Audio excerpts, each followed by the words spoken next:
I don't see you on YouTube. I'm looking. Yeah, she was on there 5 minutes ago. Oh, there she is. All right. Okay. Well, you can. Ready to roll? Are All right. live. Here we go.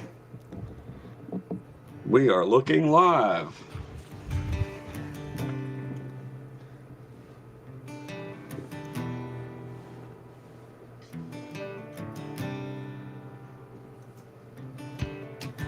It was Texas, it was Tennessee.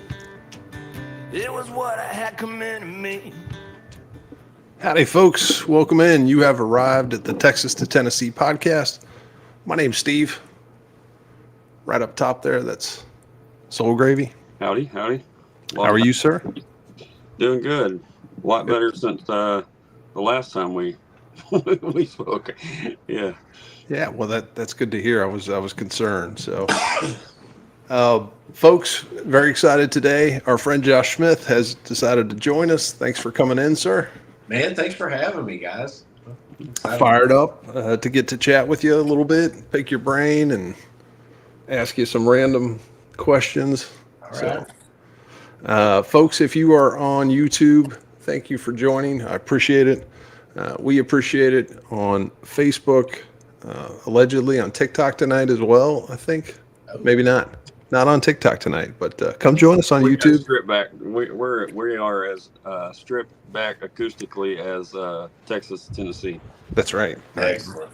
Very good. By the way, I saw the smirk. Does that mean that you know Lucero? Is that? Oh yeah, I love Lucero. Yeah, When I heard the name of this podcast, I was like, all right, the Lucero song. Yeah, that's Memphis strong right there. That was part of the decision.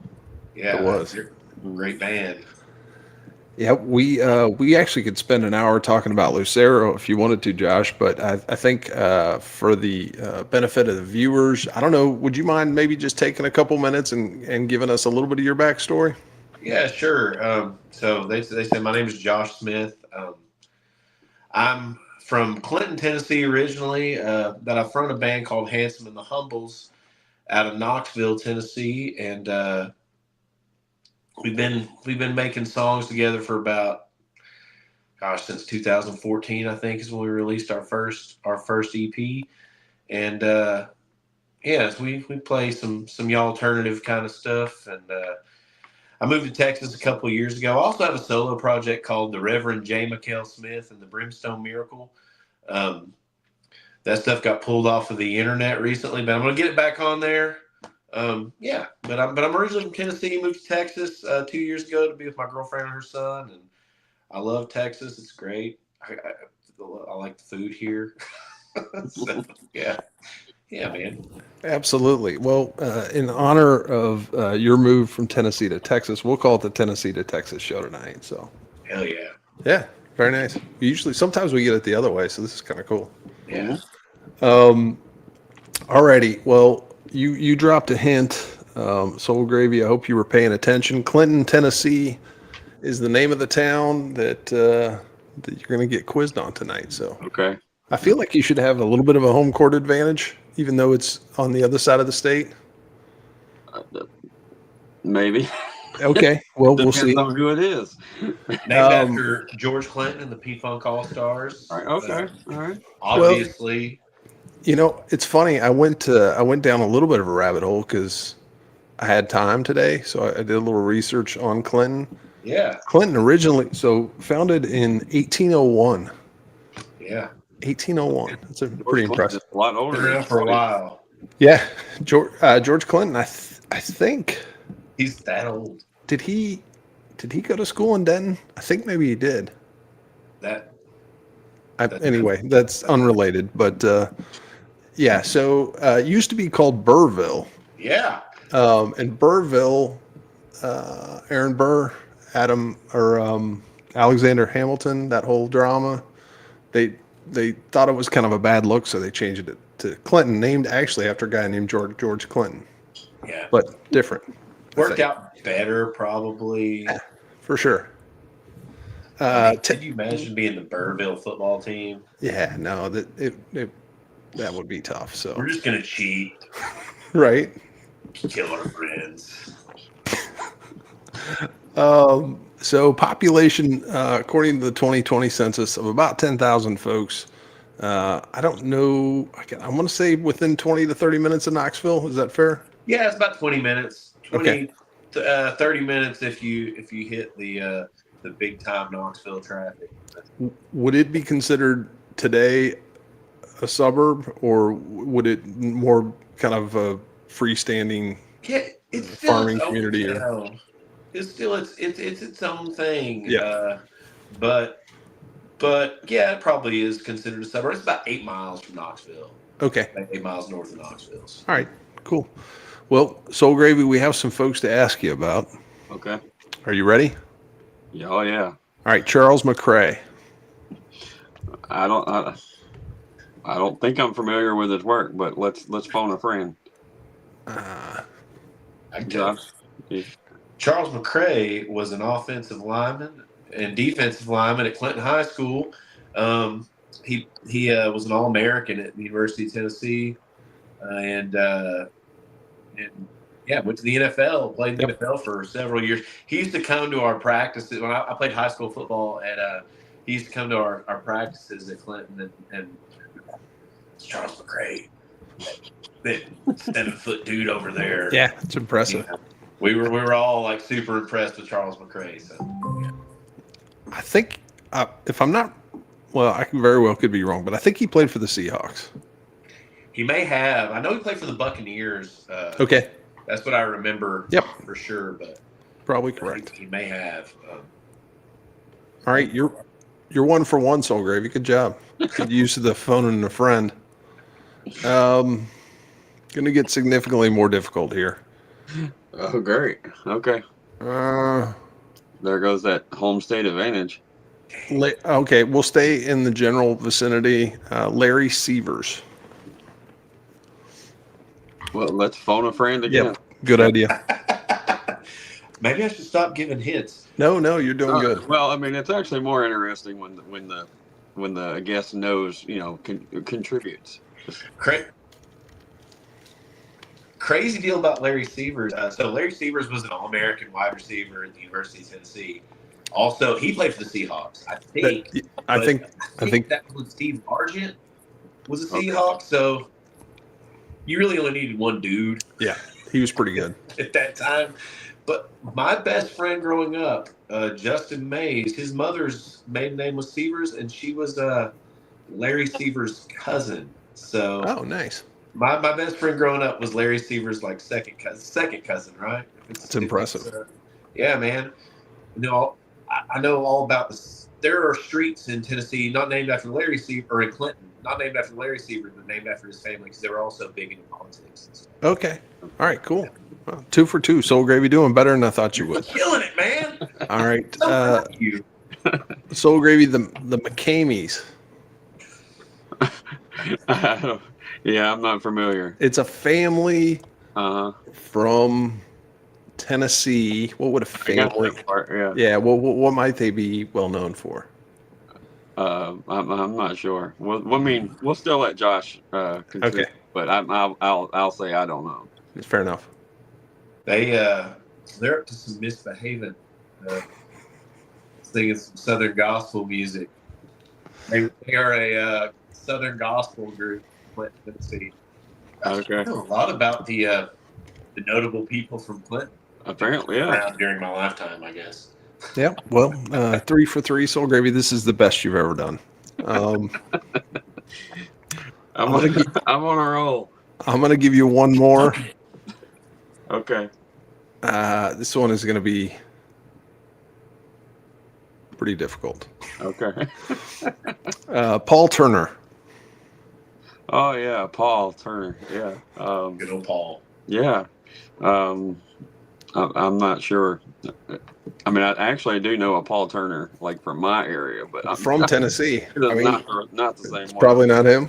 No, this one owns a cattle farm. Okay. Well, Paul Turner was an American Baptist pastor, notable for his efforts in integrating Clinton High School. So this would have been not too long after Brown versus the Board of Education. Gotcha. So shout out to Paul. That's Clinton, Tennessee, folks. We picked the 4. Shame I don't know that dude's name. I know the story. Well, Yeah, there's opportunities all the way around. So I appreciate you bearing with us as we dig into your hometown.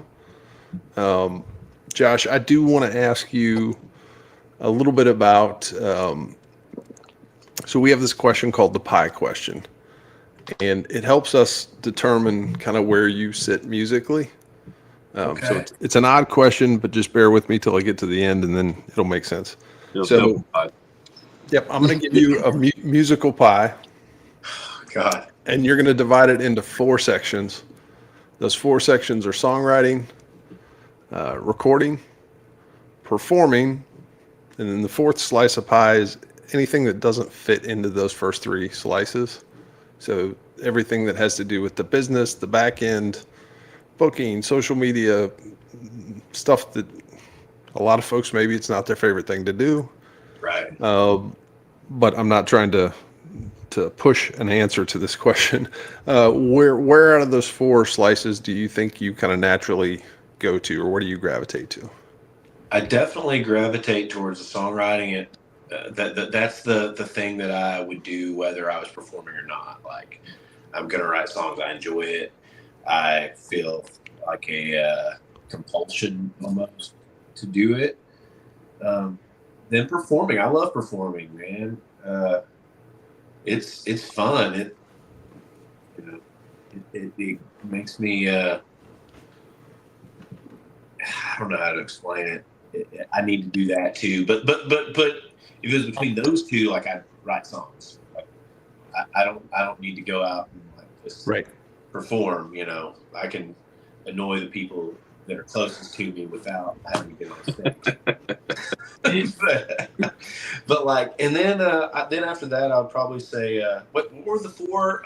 Recording was the other kind of musical one, I guess I Okay. would say. And then the 4th one is anything that doesn't fit into those other 3.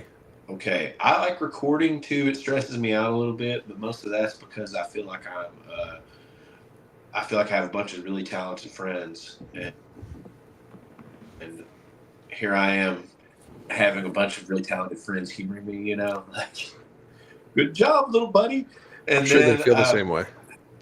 I hate all the other stuff, like the social media Yeah. and the business. And I do like, man, I love the friends that I made with music. Like, I feel like I've met some really cool ass people, and like people that I'm gonna love for the rest of my life. And I guess that's part of that pie too. That other Makes little it part. bearable. Yeah. So I met people that I'm gonna love for the rest of my life with that other part, the glad handing part. The part that you don't like necessarily want to do, but like, more than anything, I feel like I'm a songwriter. Yep, That's absolutely. the biggest piece of the pie. At what point in your kind of musical journey did you know that? Did you figure that out pretty early, or? So I feel like I've written poems and songs. I mean, as long as I can remember, little stupid stuff. I started playing bass with my friend. I started playing bass in high school. My buddy Justin, who his cousin was Larry Sievers. There you go.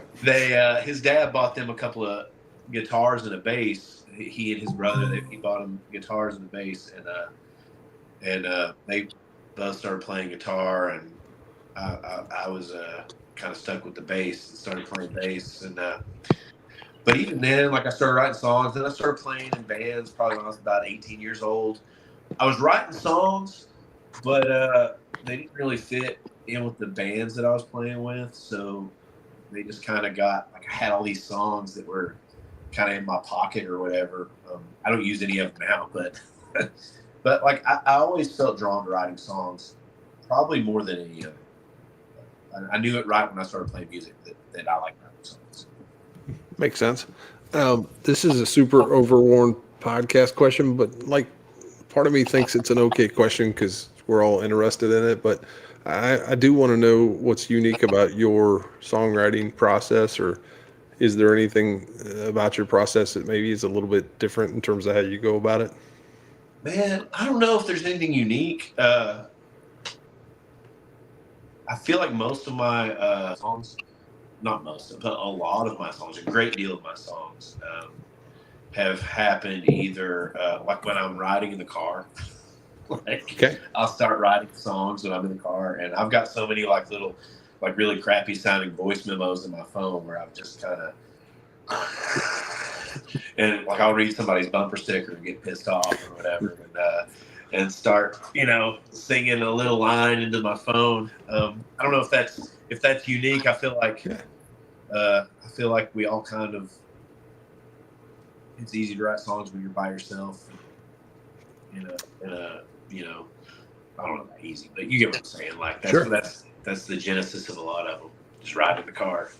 Do you ever designate time to like sit down and go, okay, today's songwriting day, or is it more just like, hey, I've got 15,000 notes in my phone and I need to put this together? It's a little bit of both.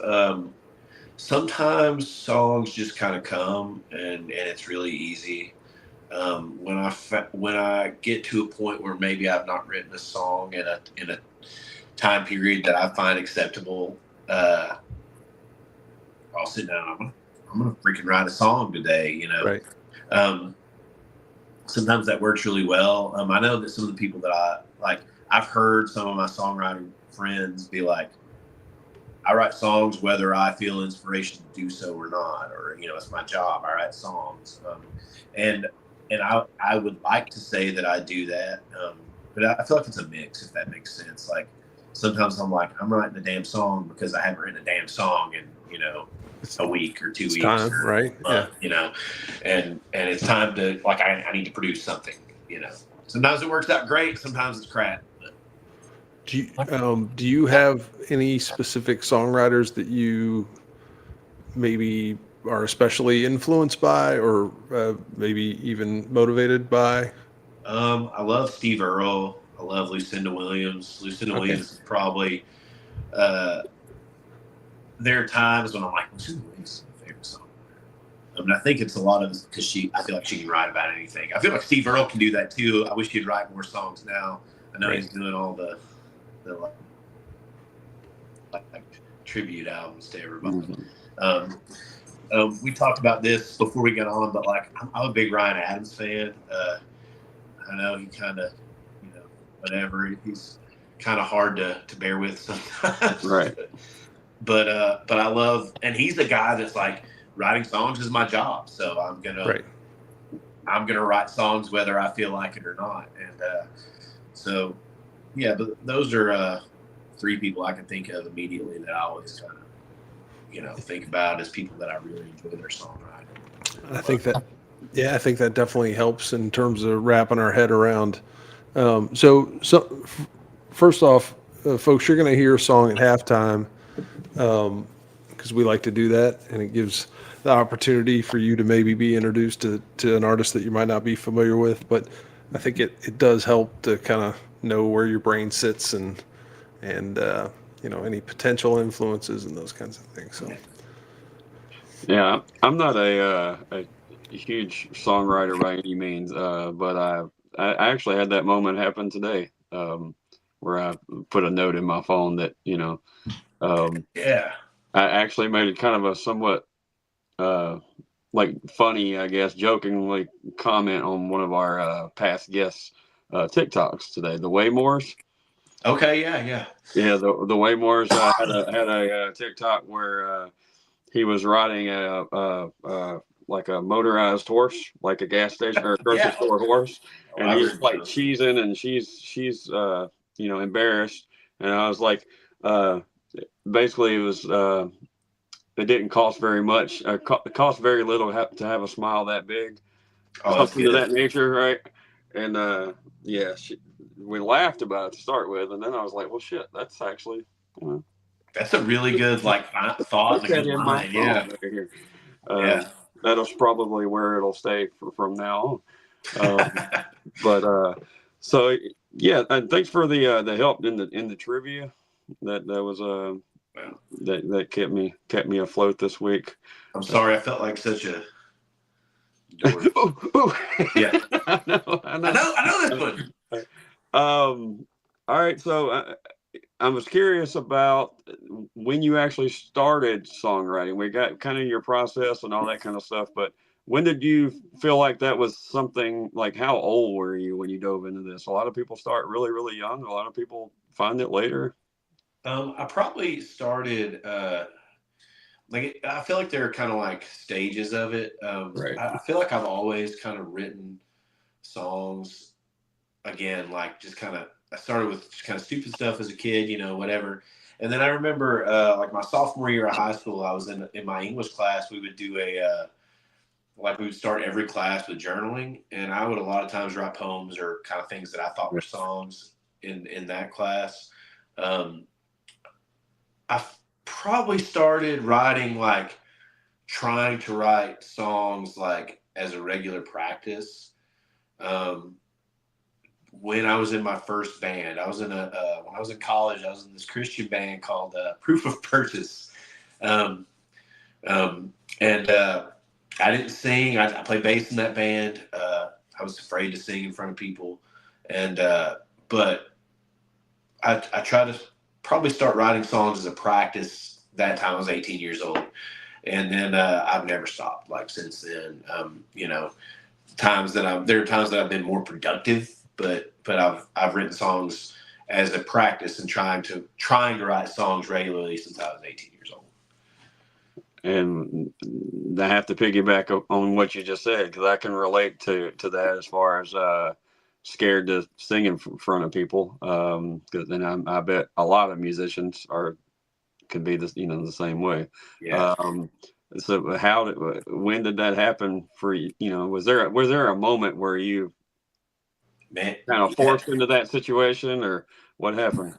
I was never forced into it. I was 29 years old, and some stuff in my personal life happened that was like, right. God, that sucks. This is terrible. And again, I'd written all these songs, and I got through this sucky, terrible thing in my personal life when I was 29 years old, 30 years old. I'm not saying like what it is just because I don't Yeah. want anybody other than us. But when I got through that, I was like, shit, I got through that. I'm gonna sing these songs in front of people.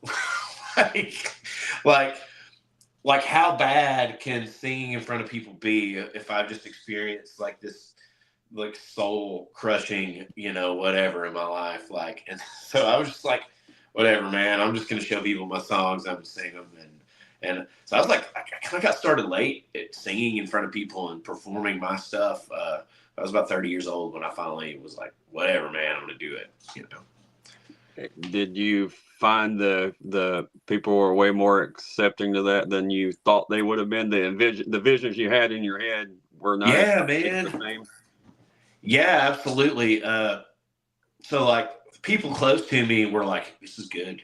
And I'm like, you're the people close to me. You're going to say that no matter what. You don't want. You're going to say that now, but you're not coming to my shows. Right. Yeah. Like, right. But I reached out to a couple of friends that I had played in a band with years before. And like, I'd given them my songs when I was in the band with them. And it was kind of like, I felt like the whole response was kind of like, well, that's cute. You know, that's cute that you're doing that. Like, you just keep doing that. You just keep plugging away, little buddy. And I sent a song to the guy that ended up being the bass player for Handsome and the Humbles, my band, and I sent him a couple of songs, and his response was basically like, "Holy shit! Like, these are really good songs. I would listen to this. This is the thing that I would listen to." And I trust him because he's a guy that would tell me also like, "That's cute, little buddy. You just keep plugging away, but you do that at home by yourself." And so yeah, like some of the musicians that I wanted to play music with, when they were like, "Oh yeah, I dig this. Let's make a band," you know. Then I was like, "Well, that's cool." And then, you know, we started playing around Knoxville, which is where we were from, and weirdly enough, people liked it. So yeah, it went way better than than I ever expected it to be. Like I was just like hoping that maybe I could play a couple of shows at Applebee's or whatever, and it worked out better than that. So Yeah, that's cool. I've never played a gig at an Applebee's before, but I imagine that would be interesting. I haven't either. Later in the evening, uh, oddly enough, our Applebee's near us is combining with an IHOP, so that's I'm not sure how that's gonna go. Apple chimney pancake. I don't even know. I'm not sure, but anyway. Um, well, I feel like we should talk about the move before we get to the halftime, right? So, how did you? I guess unless it's too personal, how did you get from Texas to Tennessee? Tennessee to Texas. Sorry. Yeah.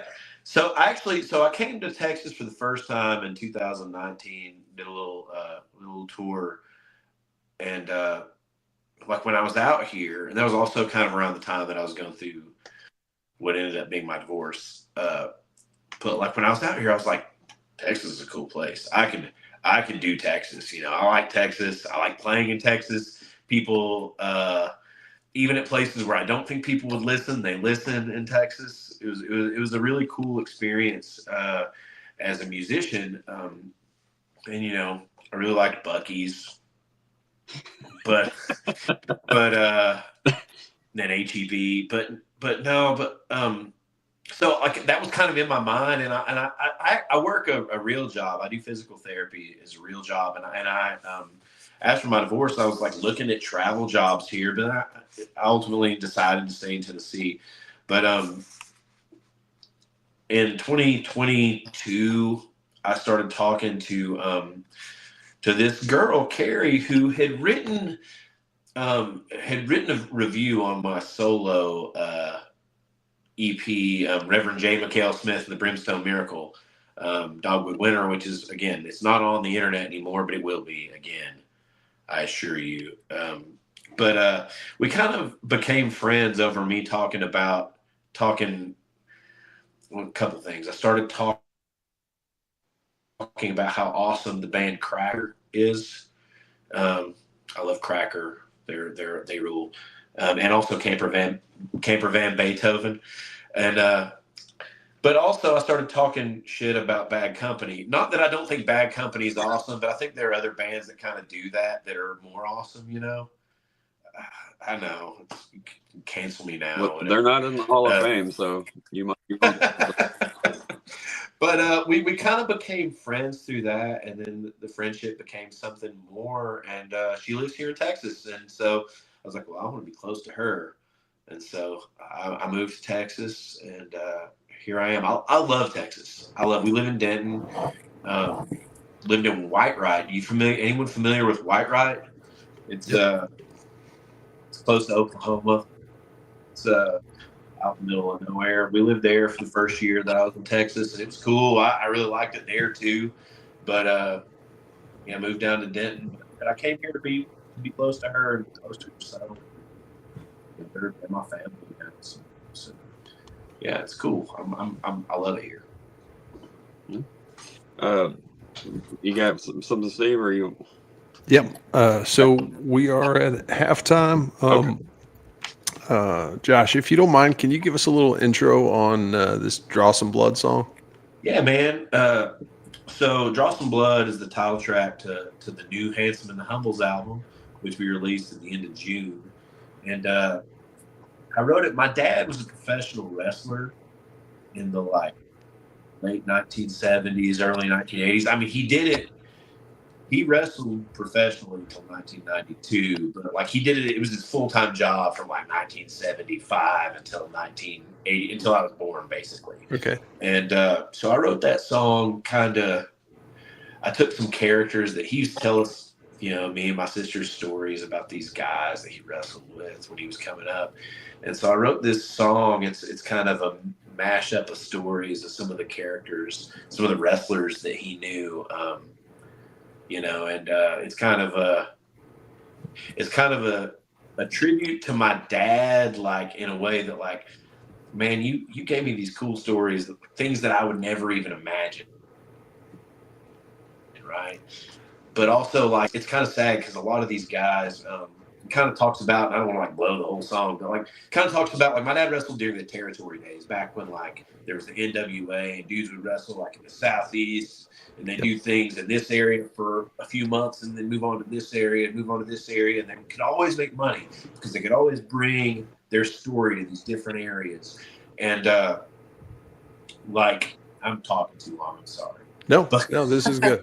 But they could always make money. But then, you know, Vince McMahon had this thing up in New York, Connecticut, and he had a lot of money, and he got all the stars from these little areas all around the country. He got them to come up there and wrestle in what is now the WWE. And it really kind of killed all these small businesses all over the place. And that's kind of what the song's about, is about, you know, a dude that may have been good, but he wasn't quite what the big business wanted, right? And so he kind of lost his way of living, you know, as a result of that. And so it's kind of a sad story. You know? All right.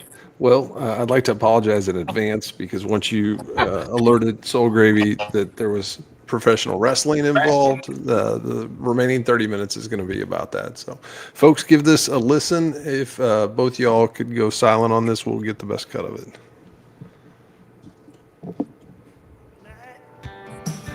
It was burning fast and burning. That's not it. Hang tight 1 second, folks. This thing is not as easy as it looks from over there. It's very difficult. I don't wish for less, the wild man said as he spit out the rest of that poor chicken's head. As the father he fainted, and the son just laughed till he shit. All them other boys knew you don't want to know what goes on in that tent. See you rednecks in bell time, right around 6, step right up and I'll stretch it. No punch or kicks, let you know how it feels. You ain't gotta wonder if it's real. Bring your carnival ticket and you're in for a hell of a deal. They came to see him sling some fire. They came to watch him draw some blood. He lived to feed off of their ire. The only thing he ever loved, draw some blood. Another few weeks, another territory town. Yeah, there were ladies, but he never laid his roots down. He always got over it. He did that on his own. Put the ring in the road, and that's the 6 souls were his home. They came to see him sling some fire.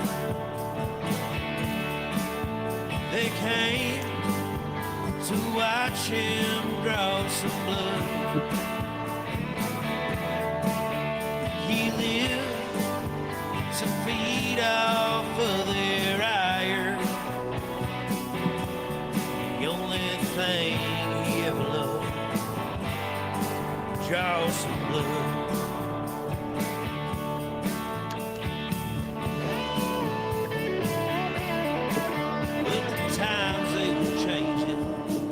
They went east, a couple of giants and some muscle-up freaks. Cable TV was now king in no place for old carnival geeks. When the money dried up, he moved off the road for the streets. Aches and pains became too much, so makes for new friends. He had no taste for the hard stuff. It was a mean to an end. Cheap motel on the highway in Jackson. Man, you know the rest. Closed his eyes one last time and he whispered, I've done worse for less. They came to see he'd swallowed fire. They came to see he'd drawn some blood. He lived to feed off of their ire. The only thing he ever loved, draw some blood. The only thing he ever loved, draw some blood. The only thing he ever loved.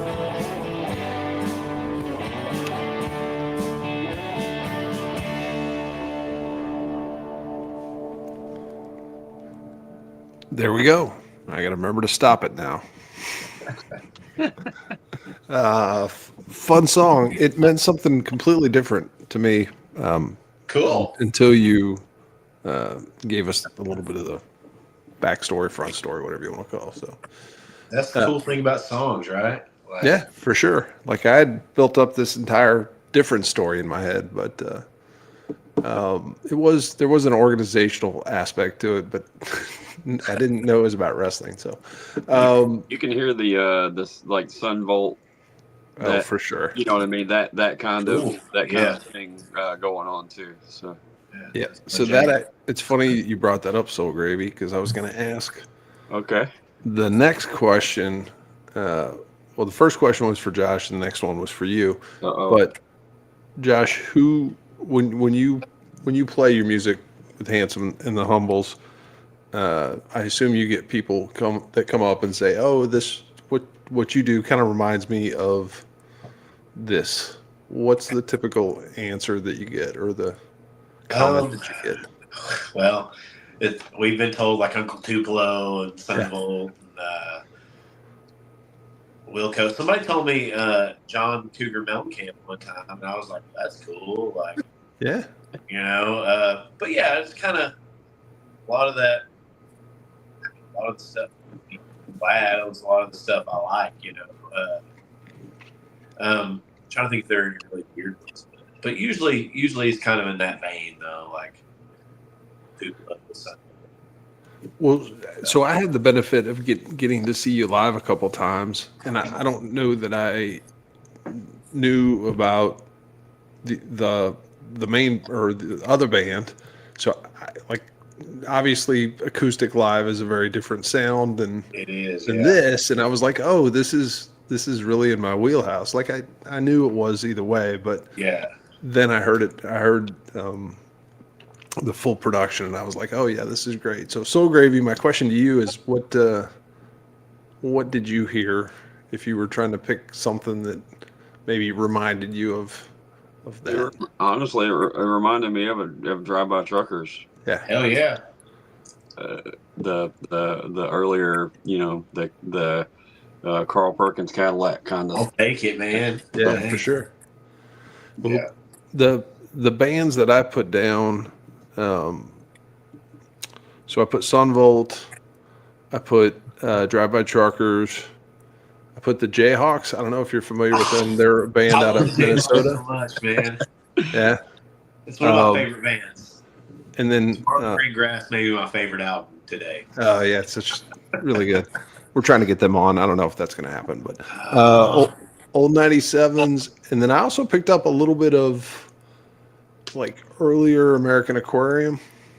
Oh, Okay. so the first review that anybody ever did on my band, he compared us to American Aquarium. Okay. And I hadn't really listened to American Aquarium at that time. And I listened to Burn, Flicker, Die, and I was like, oh, yeah. Yeah. This is awesome. This rules. That's a great compliment because Yeah. it's a great band. And then I had Sunvolt as well. So there is I don't know, folks. If you like any of those bands, then I would implore you to go out and check out not only the rest of that album, but how many albums, Handsome and the Humbles? How many albums do we have? Well, I think there are 3 or 4 full albums. Okay. I need to be looking at the phone to know. 3 or 4 full albums and a few EPs on Right. there. Okay. Yeah. Yeah, there's a ton of good stuff. I've been through about 75% of it in the last 2 days, and I was like, oh, Check it out. how did I not know about this? So, very cool. From a touring standpoint or being able to play live shows, how tricky is that living in Texas with, I'm assuming the rest of the band is back in Tennessee? Yeah.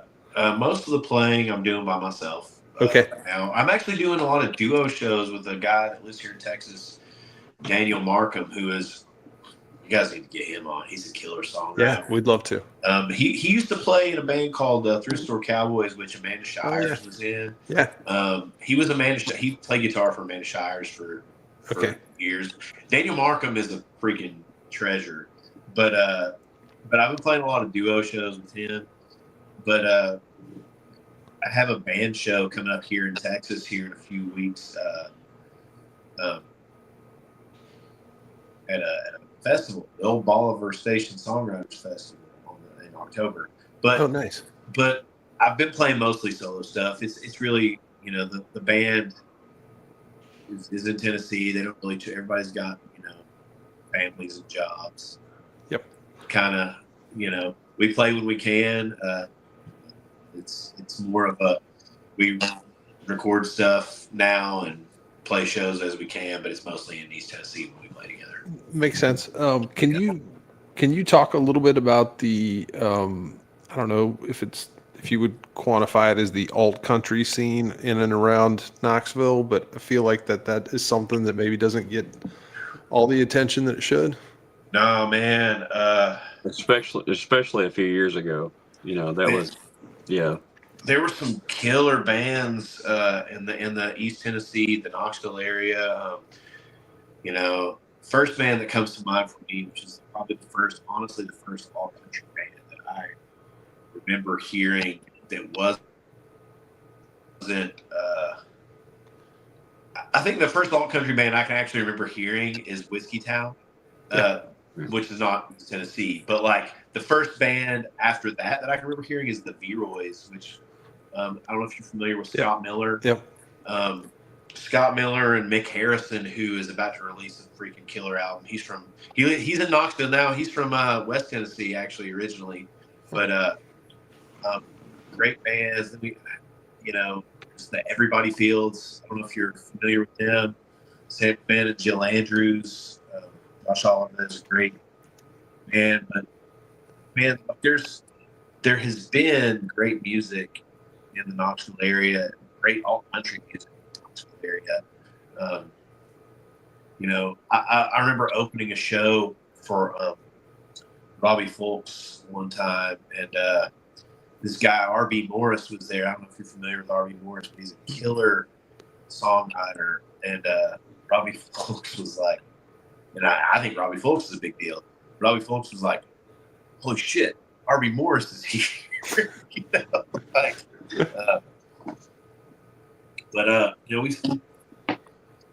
I feel like Knoxville, population-wise, can hang with anywhere I've ever been, as far as like talent and songwriters and cool bands and killer music.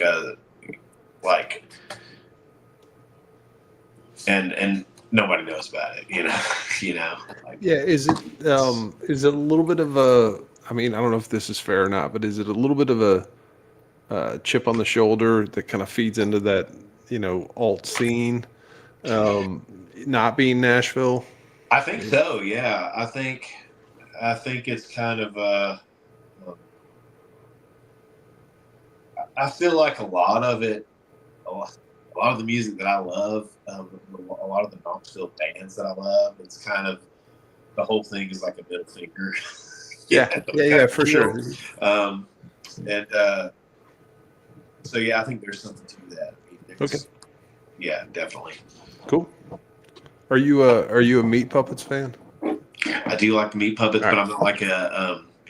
I'm not like a huge Meat Puppets fan. Okay, fair enough. Just question. So Um, so how did when you first moved to Texas and you're trying to play music out? When I think of alt country, I don't necessarily think of Denton, Texas, but I could be wrong. But still, kind of get out into that world, and how was it perceived, and how did you get to where you are right now? I guess. Um,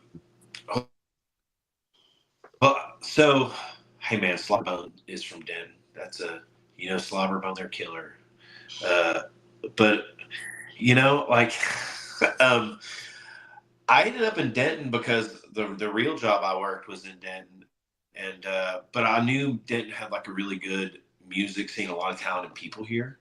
Like UNT is big for their like jazz school, but I mean, you guys know Tugboat, Chris Killingsworth, who we'll all see. He played with Eric Willis, he's played with many people, but he went to school at UNT, and he lived in Knoxville. I met him in Tennessee, and when I told him I was moving to Texas, and I told him where, he was like, "Oh man, you should go to Denton. Denton's great. Like, you're gonna love Denton. That's the kind of place where you'll fit in, and people really like what you do."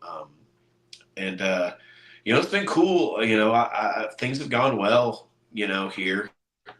A lot of good venues here. There's a place just down the street from where I live called Dan Silverleaf, and all the bands that I like going, they play at Dan Silverleaf. So it's a good spot, man. I love it. Dan's is the best, and they have, I think, the best sound engineer around. Oh, Brent Beth, the best. Yeah. Speaking of Slobberbone. Speaking of Slobberbone, man, I saw that they're playing a show here in Denton on Halloween. I'm just trying to think how I can go to that show. Yep, we got to find our way to that one for sure. Yeah. But something we talked about before before we started, and a lot of people that watch this thing are familiar with Zach Wilkerson, and of course, the 7 Degrees of Adam Hood. That I know it's me this time, but you've had the pleasure of opening up for folks like that along the way, which is super cool, and congratulations. Cool. Especially, something else we talked about how not nice both of those guys are, but the worst. But couple of jerks. No, but I could only imagine how just to open up for people that are that kind of that type of artist, but then happen to be those two, some of the nicest ones as well. So nice, man. Like, I've opened for Adam Hood a couple of times, and like, he's super nice. His drummer's from Knoxville, so I know kind of know his drummer from those things. But like, those dudes are so nice. Man, I've been lucky. I've gotten opened up for all kinds of cool people, but yeah, I dig it. Adam. I think that's the part I think I'm not surprised by, but I like that has happened as far as again, we were talking about Whiskey Town and Drive-By Truckers, and then you're opening up for Adam Hood. Not necessarily the same vein of music, but just giving you the opportunity to do all those things and be your just play your music, which is the great part about that scene. I think that's really cool. You don't have to be a cowboy to, you know what I mean? Right. Yeah, right. Well, dude, people that like Adam Hood just like good songs, right? Like that's what draws people to Adam Hood. It's not like, I don't know. I feel like I knew a dude in Tennessee that was like from Seattle, Washington. It was just a dude. No, nothing. That would scream like, country music. Like in my interactions with him, he loved Adam Hood was like his favorite artist, right? Yeah.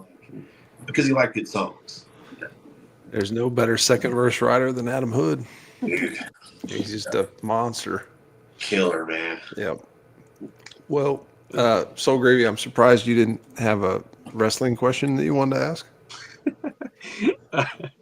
No, I mean, All I good. grew up with it definitely in the '80s. That was on every Saturday morning in my house. I grew up with the grandparents, and I was Jerry Lawler and Jeff Jarrett jumping off of the couch and getting in trouble. So, Do you have an opinion on Jim Cornette? Do you have feelings about Jim Cornette, the manager? no, not necessarily. I mean, I remember him, and I remember that his whole stick was to be annoying and kind of a prick or whatever. But Both, the also know most he was a big promoter and stuff as well. Yeah. Promoters usually are. All right. Well, the area that I grew up in was, I don't know what it was called, the Midwest or Kansas City area. So we had Harley Race and the Junkyard Dog were kind of consistent folks in the North Kansas City area. I was trying to remember the actual name. I think it's the USWA. I think was the man. program Okay. that was us, and it was. I was trying to also think of some of the other names. Sid Vicious was another big guy, and Undertaker was right here before Undertaker at one point. Lots of big I think he folks was came another out one of of those US. territory guys that tried. Yeah.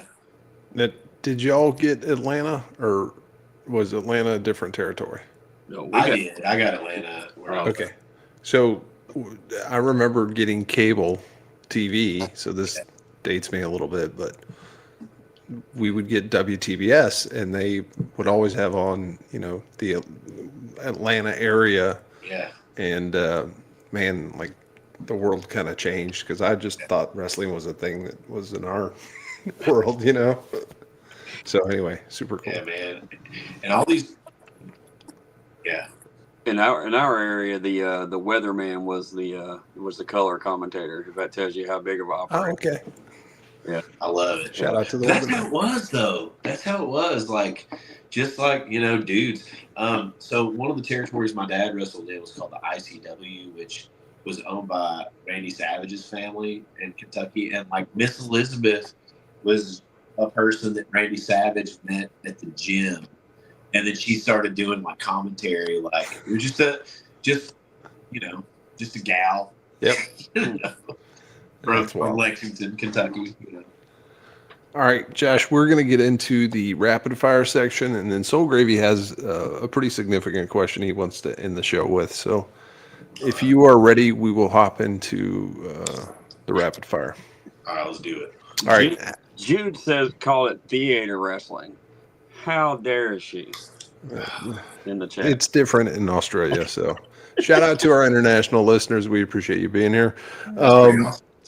Josh, what's an album that you've purchased more than once? Tomorrow the Green Grass by the Jayhawks. There you go. Yeah. Great. Best answer so far. What would you be doing if you weren't doing music? Wrestling. Now, Hey, there you go. physical therapy. I mean, that's what I do. Yeah. So yeah. Okay. We might have to talk after this, but so you get dinner with one historical figure. Who were you breaking bread with? Oh, a historical figure? It can be dead or alive. Dead or alive? Shoot. That's hard. Can we come back to that? You I bet. guess I just need to have an answer, right? Nah, it's okay. We can skip it. You get 2 skips. Skip that. I can ask you this one because I've actually seen you a couple. with the rules panel, and that's what we come up with. Yeah. I can ask this one because I've seen you play a couple times. What do you see when you play? I usually find a couple of people that seem to be into it, and I lock in on them. Nice. Ideal green room. Ideal green room. Most recent place that I had a rider, we asked for Slim Jims and Budweiser, and I just need air conditioning, and I'm good, man. Budweiser, Slim Jims, and air conditioning. Solid. I feel like I can't not ask this. Any idea what was on your dad's rider? Oh man, you know what? He wasn't like a big drinker or anything, He probably wanted like some bagels. He probably wanted some bagels on his rider and some Banaka. He was a big breast. Oh, shut it. I haven't heard Banaka in a while. Yeah. Yeah. He was Nice. a big Banaka fan. Okay. Well, there we go. I think we might add that to our rider. Yeah, that's a good one. I'm gonna. Does this still exist? Yeah, I think so. I Probably. think it does. What's a song of yours that you were confident the people would love and didn't love? I had a song on the last album that I felt like was really good. It's called "Now I Know." It's the last album being alternative aero country, and I thought people would love that song. I thought it was really relatable, and like two people like it. So, two things, folks. You have homework. Yeah, check that You one out. absolutely should go check that song out. And Josh, I don't know the answer to this, but do you play that live? I do. Actually, that's going to be. I know that's on the set list for the full band show at Okay. Old Bolivar Station Songwriter Festival. All right. Nice. You know that, yeah. Let's put a push behind it, folks. Yeah. Could use the streams. We'd appreciate it. First concert you attended. This is Soul Gravy's question. First concert you attended, and then the first concert you paid for. First concert I attended was definitely like a doo-wop show. My dad lived in New York. He used to go to all these like doo-wop shows that have like 10 bands, you know, half of which were the actual band, half of which were, you know, basically skaters, not the band. And but yeah, that was the first show I went to that I can remember was a doo-wop show at Nassau Coliseum on Long Island, New York. Very The cool. first show that I paid for was probably a local band, 180 Turnaround, which was a Christian punk band, and they became a band called the Hot Shot Freight Train, which I think you guys would dig. You should check out the Hot Shot Freight Train. All right, cool. Which is kind of like a East Tennessee Americana punk band. I think you would find them in your Wheelhouse. in your vein, in your wheelhouse. I think you'd like them. Nice. All right. History rock. I like a good referral, so that helps. Yeah. All right. So you get to pick a venue in Texas that would be, I don't know, kind of a bucket list venue that you'd like to play, but I also want you to pick one in Tennessee. Okay, so in Texas, a bucket list venue. I feel like this is going to sound ridiculous. You saw me at one of my favorite venues on the planet. I freaking love the Gar Hole so much. Yeah. Let's say like Green Hall, you know, Sure. here in Texas would be a bucket list venue. In Tennessee, I played a bucket list venue in about a month in August, the Bijou Theater in Knoxville. So nice. if I don't get so that was it for me. But like the Tennessee Theater, actually, which is also in Knoxville, would be. I know everybody would say the Ryman, but for me, it's the Tennessee, man. It's beautiful. Sounds better than the Ryman. It's more beautiful than the Ryman. How? You know. Is it because you've been to see shows there and stuff as well? I've been to both. I've probably been drunker in the Tennessee Theater. Is that Fair word? enough. More drunk? I guess I mean, is it more of a romantic question? It is. Because of Definitely. where you're from. And Yeah, it's because it's where I'm from. gotcha. 'Cause I know I could also be like, screw you guys that aren't playing the Tennessee Theater right now. Approximately, what's the cap on that room? Would you guess? Oh, that's a good. I feel like it's a couple thousand. It's not That's pretty big. big. Yeah. It's big. Yeah. It's big. I mean, It's not like Soul Gravy played one of those the other day, but yeah, it's pretty impressive. dude. Yeah. All right. What's one thing on your list at Buc-ee's that you can't leave without? Oh You man, brought up Bucky, so I felt Busey's. obligated to ask this question. dude. Busey. So most of the time when I go to Busey's, it's the sausage on a stick, man. Oh, dude, so good with the tortilla around it. The tortilla, and those tortillas are so good, man. Oh. And like I eat low carb a lot, but I'm not eating this tortilla, and so I'll eat that whole sausage, and then I've got this like greasy tortilla left. And That's I'm the like, best part. this is and so I eat the greasy tortilla too. But I also 1A would be there's a cheesesteak burrito they have. Oh, I haven't had that. It's killer, man. Ooh, And the chips are good too. there's one not too far from my house. Yeah, we're gonna have one about 30 minutes away from here at some point in time. Oh, okay. I don't know when it's gonna be built, but yeah, Congrats. yeah, Are you in Memphis? Where are you? yeah. I'm about 30 minutes north of Memphis. Okay. They're building one on the interstate right outside of town. So, well, I'll say 30 minutes outside of town. Okay. Not near Cool. me, but close enough that I'm sure we'll be making trips over to. Yeah, you got to go. I'm gonna get one of everything on the menu. Do it. Well, It's a lot of stuff. pack a second credit card. All right. Right. Two more questions because I've gone a little over, but I'm enjoying your answers. If you could add your music to any soundtrack or TV show, what would you add it to? Friday Night Lights, Texas Forever. There you go. Praise there you the go. Lord. Man, somebody's thought that one out. Dude, that's my favorite. It's my favorite thing. Yeah, Friday it is. Night Lights is a few of my favorite things. Can't explain it if you haven't been here, but get to Texas, folks. All right. Last question that I have is tribute bands. Yay or nay?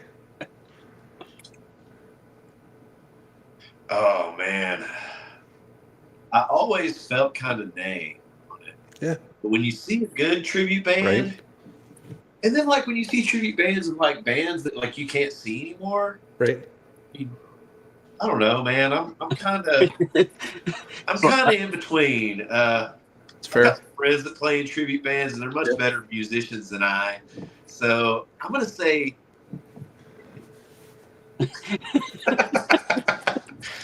That's fair. All right, folks. Just I didn't really. I wasn't fully. I didn't really know the extent of tribute bands so much because there's not as many here as there are there. there's a lot here. But There's a ton here. There's a local theater here in my town that has been booking not great tribute bands lately, and I like it. It infuriates me every time I drive by the billboard. Like and every time I'm glad that the local theater is doing something. I'm glad that there are seats, and I'm glad that it's being used. I just wish it wasn't being used on that. But That's kind of a bummer, right? Like. it's like an Alabama tribute band and a Garth Brooks tribute band, and I'm like, oh Lord. Yep. There are some tribute bands that I've seen, and I'm like, why though? Like, why is that? Why is there a tribute band for that? Like, just watch YouTube. Like, whatever, like. But I don't know. I've seen some pretty fun tribute bands, but I don't know. Like, it also kind of bums me out sometimes that like people will pay to go see a current country artist tribute band. Yeah, it's wild. And I'm like, what the hell, man? Like, there are so many good country artists that you can go see that are making their own songs. I think that's what the problem is with It it. is.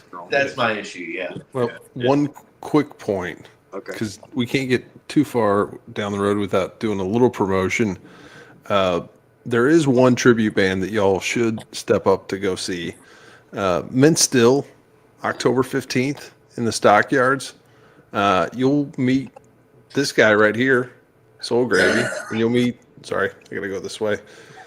I can't, it's backwards, whatever. This guy over here, whatever. You're gonna meet Josh. So come hang out with us on October 15th. Men Still is full of a bunch of killers that play in bands that and they're phenomenal. So And that's that. Be there. It's $10 at the door. You'll have a blast. That's nothing. It is. It's like free. It's negative money. That's And basically free. Like you can't even get one of the things we talked about at Bucky's for that. Yeah.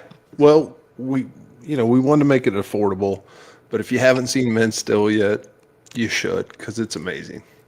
and the singer will be on tomorrow night. Ironically, yes. Yeah. Sounds good. All right. Last question, Soul Gravy. All right. If y'all don't follow Josh, make sure you do. He loves social media. Loves social media. But it still go give him a follow, because he's gonna be sharing everywhere that he's playing. That's the way that we that's the avenue that we have to keep up with your favorite artists. So make sure you go follow Josh on all of his socials. His music will be back on streaming platforms soon. Yes. And because he's got the solo stuff and the band that we played earlier with the Handsome and the Humbles. Make sure you go do all that and engage in the post. He doesn't like to post on social media, so when he does, let him know that you saw it and comment and make it worth it. And he's not alone. There's a lot of artists that do the same thing, or that feel the same way. All right, so this is the most important question, and since you're from Tennessee, just north of the factory, I feel like this is kind of this is the easy question. So, what is your favorite Little Debbie snack? Oh man. I celebrate. I eat oatmeal cream pies the most. I celebrate pretty much the entire catalog. Star Crunches when I was a kid were my favorite, but oatmeal cream pies for me now are probably the thing I eat the most. What I like to do also is we also have cosmic brownies in the house right now, and I will open up an oatmeal cream pie and I'll stick a cosmic brownie in between the oatmeal cream pies, and I'll make a damn sandwich. I don't know. And it's not as good as it sounds. Actually, the oatmeal cream pie is better by itself. This guy's a lunatic over here. But I'm wild. How far are we from the headquarters there, Soul Gravy? I'm about 5 hours away. No, how far is Clinton? Knoxville. I'm not sure. Yeah. Kind of. Shout out to Little Debbie's. We're still here for Coach Little Chattanooga, Debbie's. right? We're still here for the sponsorship if you need it. All right, Josh. Thank you so much for joining us tonight. Appreciate it. Soul Gravy, always good to see you. Y'all make sure you give us a follow on YouTube. We would appreciate it. It helps us get great guests like Josh. So thank you very much. Y'all take care. We'll see you.